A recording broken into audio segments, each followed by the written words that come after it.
Eu sei, você tem dor e quer logo fazer um exame de imagem para saber qual a causa da sua dor. Mas acredite, não faça o exame de imagem antes de ver esse vídeo, pois aqui eu vou mostrar tudo que você precisa saber antes de fazer um exame de imagem para tratar a sua dor. Meu nome é Vinícius Botelho, sou fisioterapeuta especializado no tratamento de dores crônicas e nesse vídeo eu vou te mostrar o que você deveria saber sobre a dor antes de fazer o exame. Eu vou te mostrar quando você realmente deve fazer o exame de imagem e também os perigos de você achar que a sua dor é toda respondida por uma alteração no exame.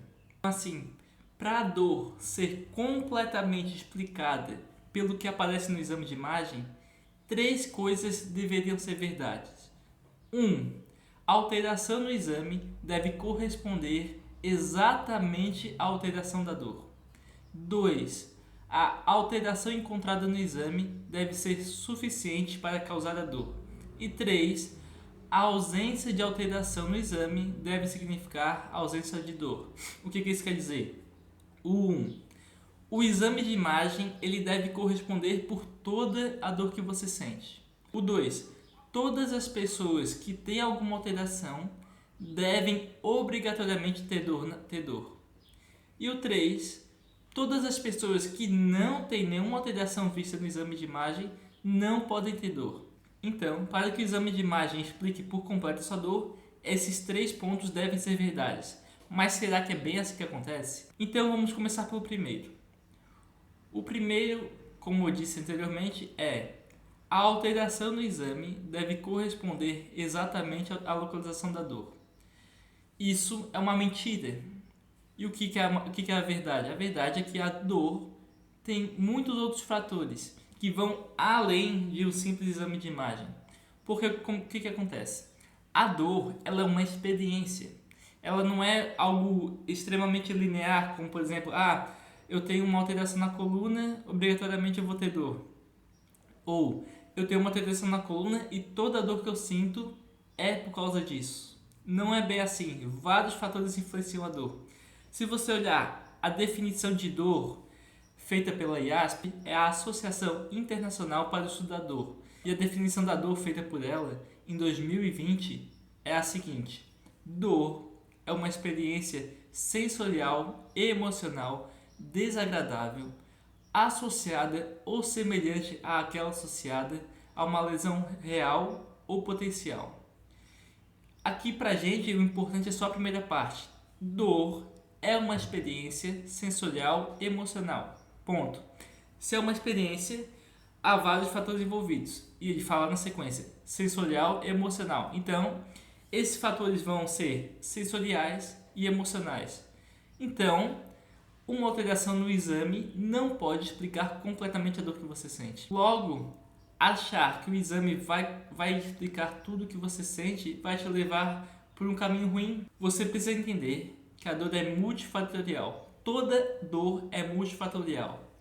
Se você colocasse esses fatores em caixinhas, teríamos três caixinhas principais, que seriam os fatores biológicos, os fatores psicológicos e os fatores sociais.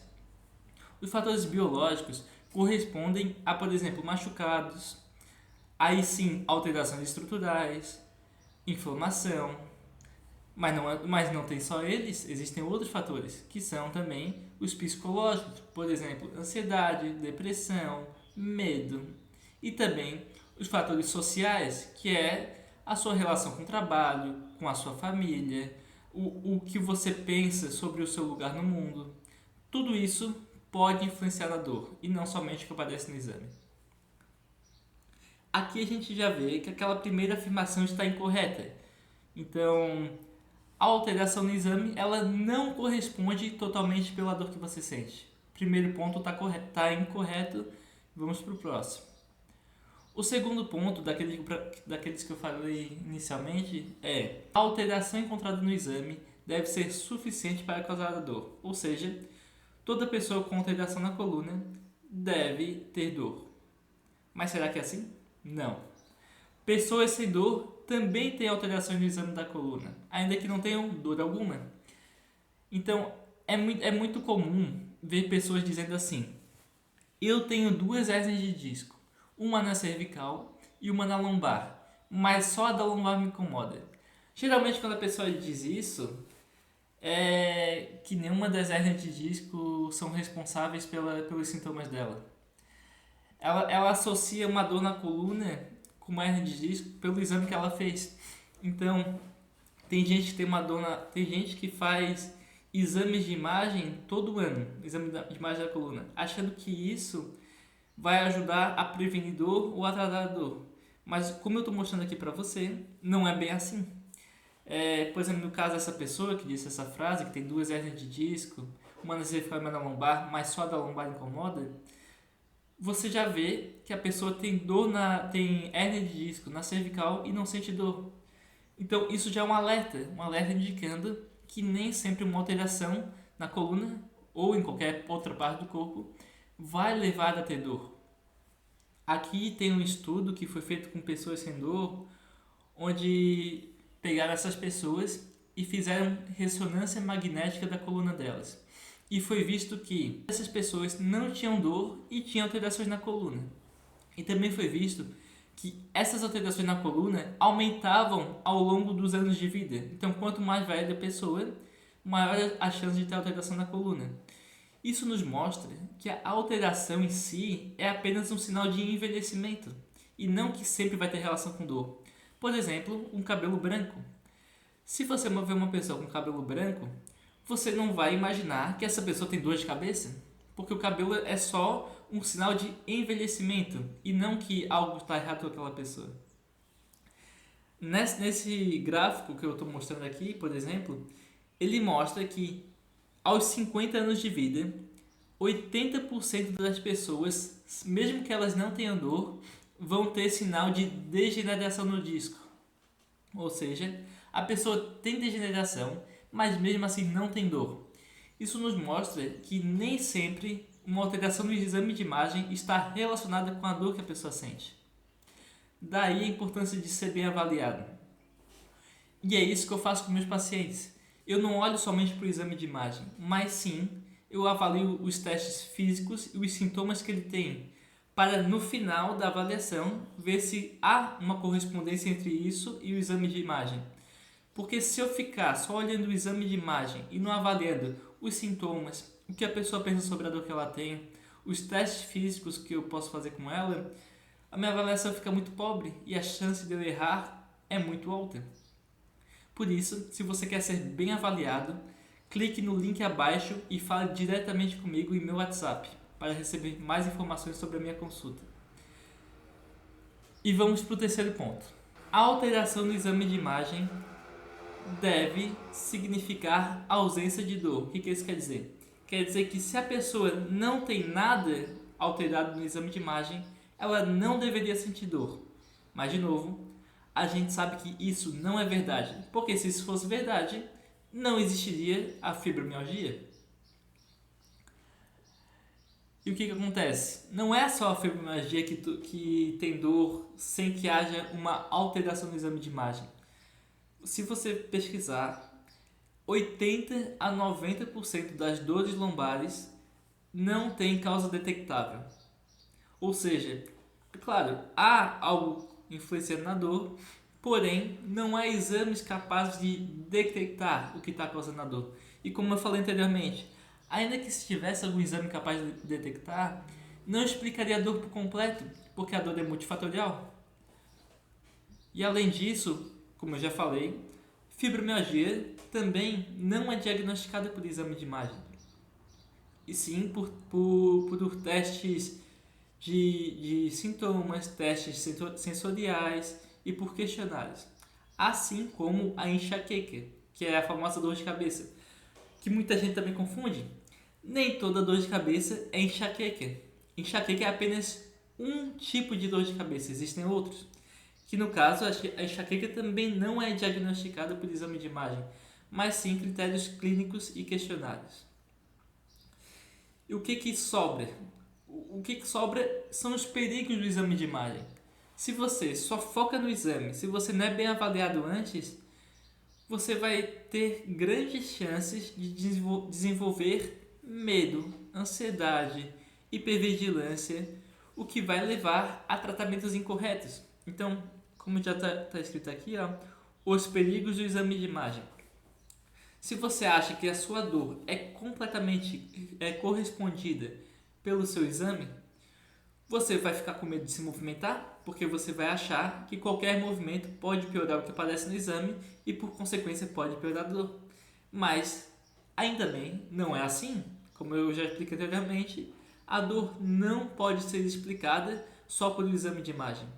E nem toda pessoa com uma alteração na coluna, por exemplo, vai ter dor. E também, não é porque você tem dor que obrigatoriamente você tem que ter uma alteração no exame de imagem.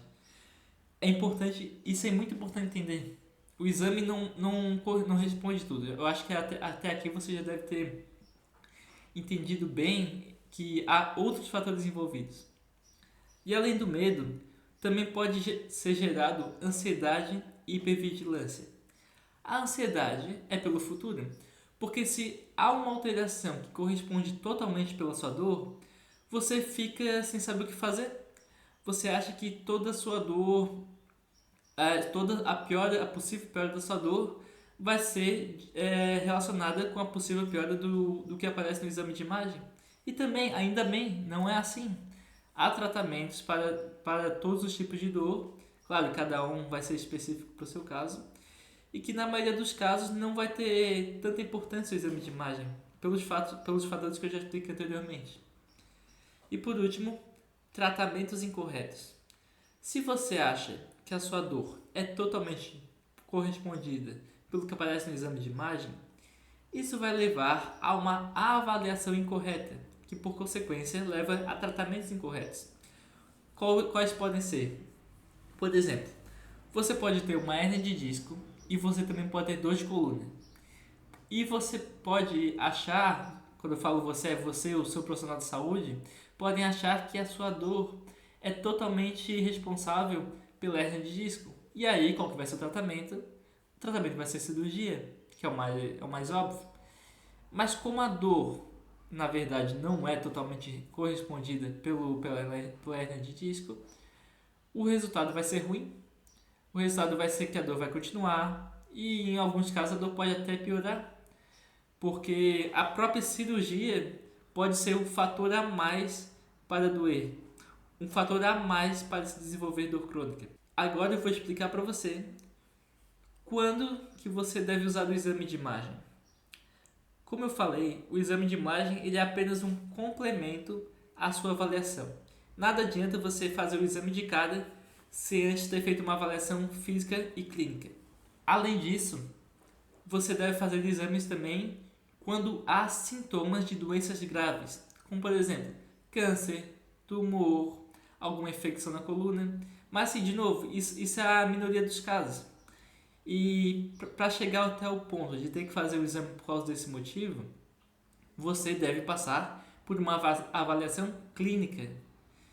E então o exame vai ficar sempre por último, não tem jeito, não tem algum caso onde o exame vai vir primeiro antes da avaliação. Isso é impossível porque assim não faz sentido. O exame, como eu já expliquei, o exame não vai dar todas as respostas e pode gerar ainda mais dúvidas e mais medos se você não estiver sendo bem avaliado.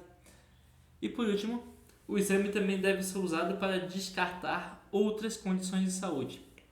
Por exemplo, no caso de uma pessoa que está com suspeita de fibromialgia, ela deve fazer exame após a avaliação não para diagnosticar a fibromialgia em si, mas sim para descartar outras condições de saúde que podem ter sintomas parecidos com a fibromialgia. Então, eu espero que tenha ficado bem claro para você esses 3 pontos. 1. A alteração no exame de imagem nem sempre corresponde à localização da dor. Eu já expliquei, dor é multifatorial, é uma experiência, há vários fatores que influenciam a dor e não somente o que aparece no exame de imagem. 2. A alteração encontrada no exame de imagem nem sempre é suficiente para causar a dor, porque pessoas sem dor também têm alterações no exame de imagem, pessoas sem dor também vão ter bico de papagaio, hérnia de disco, artrose e outras alterações. Logo, essas alterações não podem explicar completamente a dor. E também não é um sinal de perigo, é apenas um sinal de envelhecimento e de que você viveu. E 3. A ausência de alteração no exame nem sempre significa ausência de dor. Como eu já expliquei, há condições de saúde onde a pessoa vai ter muita dor e não vai achar nada no exame de imagem. Como, por exemplo, fibromialgia, enxaqueca e condições de dor de coluna. Onde a pessoa sente dor, é real, não é coisa da cabeça, mas ainda assim, por outros fatores, não aparece no exame de imagem. Eu espero que você tenha gostado desse vídeo. Se ele te ajudou, curta esse vídeo, compartilhe. E se você quer receber os próximos vídeos que virão, se inscreva no canal. Desde já, muito obrigado.